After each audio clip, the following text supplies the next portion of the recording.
Well, y'all, we are back. Day 62 of this story. Now, we was talking about King Xerxes, Queen Esther. Oh, my goodness. And that queen had to go before the king and take a chance she might not make it out again. Let's see what they were doing here, y'all.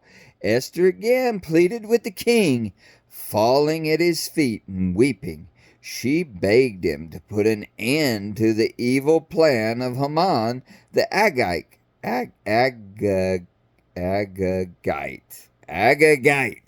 which he had devised against the Jews. Then the king extended the gold scepter to Esther, and she rose and stood before him. "If it pleases the king," she said, "and if he regards me with favor and thinks it the right thing to do, and if he is pleased with me, let an order be written overruling the dispatches that Haman, son of Hammedatha, the Agagite, devised and wrote to destroy the Jews in all the king's provinces. For how can I bear to see disaster fall on my people? How can I bear to see the destruction of my family?" How could you? What's King Xerxes going to do besides maybe need to respell his name? King Xerxes replied to Queen Esther and to Mordecai the Jew, "Because Haman attacked the Jews, I have given his estate to Esther, and they have impaled him on a pole he set up. Now write another decree in the king's name in behalf of the Jews as seems best to you, and seal it with the king's signet ring. For no document written in the king's name and sealed with his ring can be revoked." Uh-oh, how are they going to do this? Because they'd sealed it with his ring on the last one. At once, the royal secretaries were summoned. On the 23rd day of the third month, the month of Sivan, they wrote out all Mordecai's orders to the Jews and to the satraps, governors, and nobles of the 127 provinces stretching from India to Cush. These orders were written in the script of each province and the language of each people, and also to the Jews in their own script and language. Mordecai wrote in the name of King Xerxes, sealed the dispatches with the king's signet ring, and sent them by mounted couriers who rode fast horses, especially bred for the king. King likes his fast horses. He was a hot rodder of the old days. The king's edict guaranteed the Jews in every city the right to assemble and protect themselves, to destroy, kill, and annihilate the armed men of any nationality or province who might attack them and their women and children, and to plunder the property of their enemies. The day appointed for the Jews to do this in all the province of King Xerxes was the 13th day of the 12th month, the month of Adar. A copy of the text of the edict was to be issued as law in every province and made known to the people. Or to the people of every nationality, so that the Jews would be ready on the day to avenge themselves on their enemies. The couriers riding the royal horses went out, spurred on by the king's command, and the edict was issued in the citadel of Susa. When Mordecai left the king's presence, he was wearing royal garments of blue and white, a large crown of gold, and a purple robe of fine linen. The city of Susa held a joyous celebration. For the Jews it was a time of happiness and joy, gladness and honor. In every province and in every city to which the edict of the king came, there was joy and gladness among the Jews, with feasting and celebrating. and many people of other nationalities became Jews because fear of the Jews had seized them. Ooh, y'all don't, I mean, you should fear what happens if you don't take God, His way, His Son, the whole Messiah thing. You should fear that. Hell won't be nice. But y'all, love is why we accept Jesus, not fear. But I get it. I get it. On the 13th day of the 12th month, in the month of Adar, the edict commanded by the king was to be carried out. On this day, the enemies of the Jews had hoped to overpower them. But now the tables were turned, and the Jews got the upper hand over those who hated them. The Jews assembled in their cities in all the provinces of King Xerxes to attack those determined to destroy them. No one could stand against them because the people of all the other nations were afraid of them. And all the nobles of the provinces, the satraps, and the governors of the king's administrators helped the Jews because fear of Mordecai had seized them. Mordecai was prominent in the palace. His reputation spread throughout the province, and he became more and more powerful. The Jews struck down all their enemies with the sword, killing and destroying them, and they did what they pleased to those who hated them. In the citadel of Susa, the Jews killed and destroyed 500 men. They also killed what? Parshandatha? Maybe. Big old word, y'all. Dalphone, Aspatha, Poratha, Adalia, Aridatha, Parmashta, Arashia, Aridal, or Aridia, and Viazatha, the 10 sons of Haman, son of Hamadatha, the enemy of the Jews. Come on, y'all. Ooh, we should just say the named people. I don't know. I mean, it's good to know who's their daddy and granddaddy, I guess, because we understand why they're fighting now. I mean, Pops is up on a pole at this time, right? Dude wasn't right, so there we go. But, I mean, I don't want to read those names. But they did not lay their hands on the plunder. So they took care of these dudes, didn't lay their hands on the plunder. The number of those killed in the citadel of Susa was reported to the king that same day. The king said to Queen Esther, "The Jews have killed and destroyed 500 men, and the 10 sons of Haman in the citadel of Susa. What have they done in the rest of the king's provinces? Now what is your petition? It will be given you. What is your request? It will also be granted." He still likes this girl.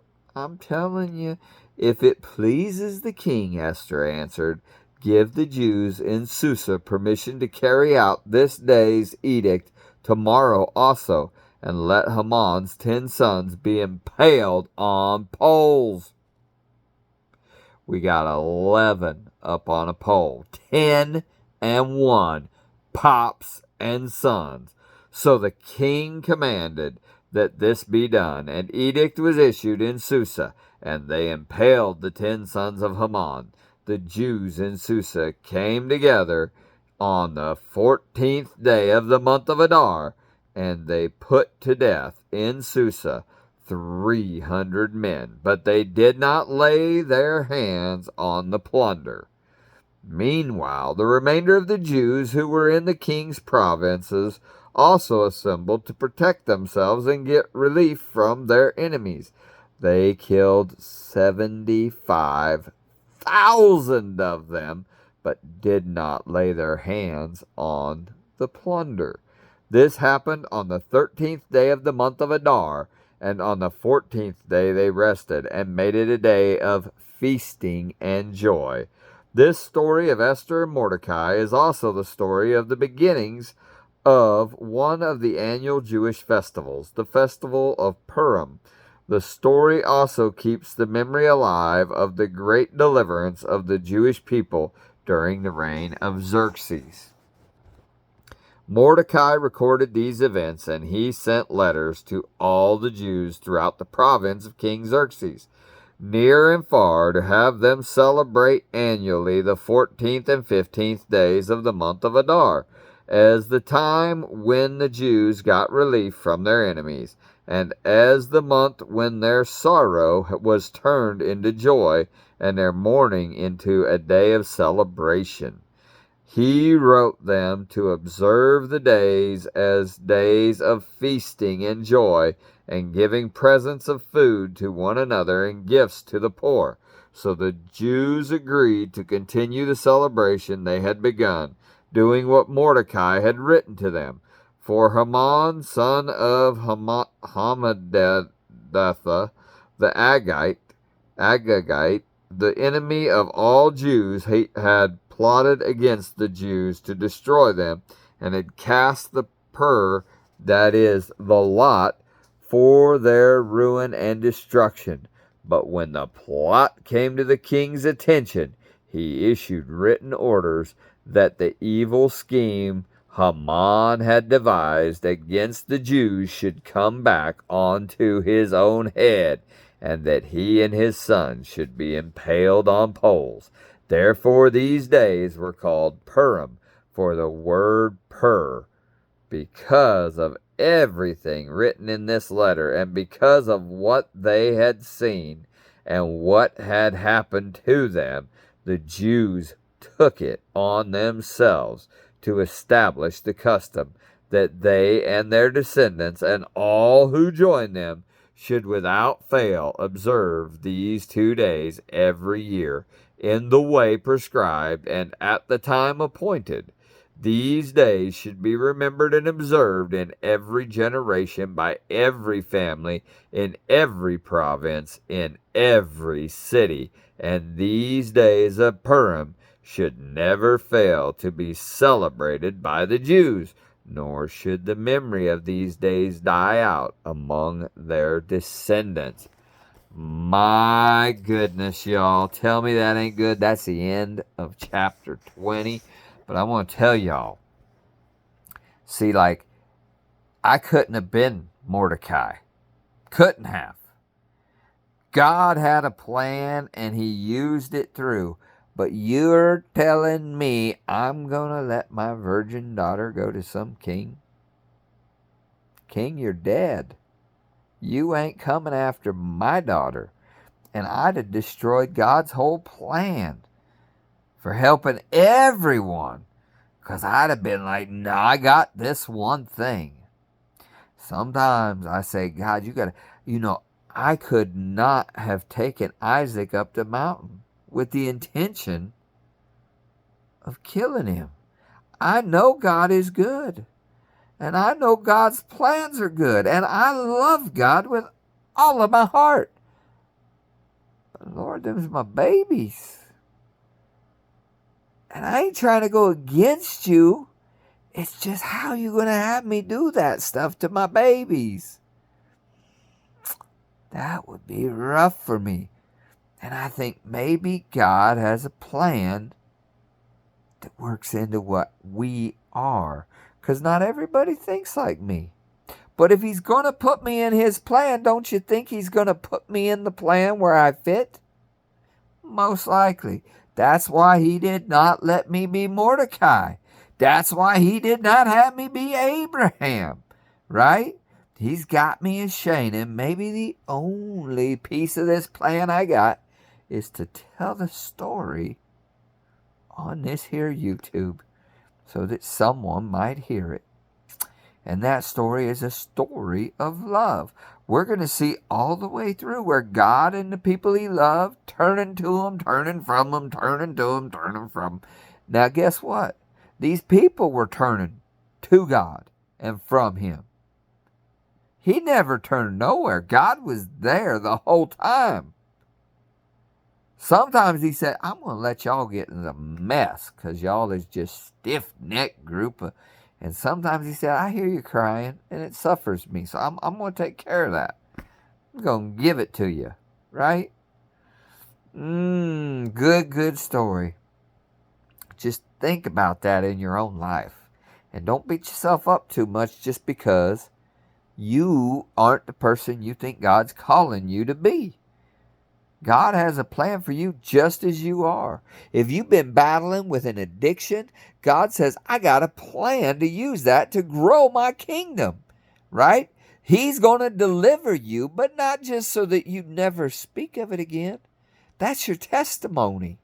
And that testimony is going to speak to someone. Let's say that you're battling anger. He delivers you from that anger. You got a testimony. Don't pretend you was all mightier than thou and never dealt with it. Brag about it to everyone. Yeah, I was a wretched man. I was a wretched man. You know, Jesus worked in me.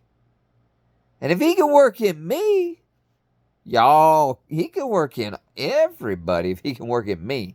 Look at there. I start gabbing and this silly timer keeps going. Slow down, timer. If I didn't have to say all them big words, it probably wouldn't take as much. Hey, but I tell you what, we're ready for chapter 21 when we come back. I love y'all. I pray y'all have a blessed day. Bye.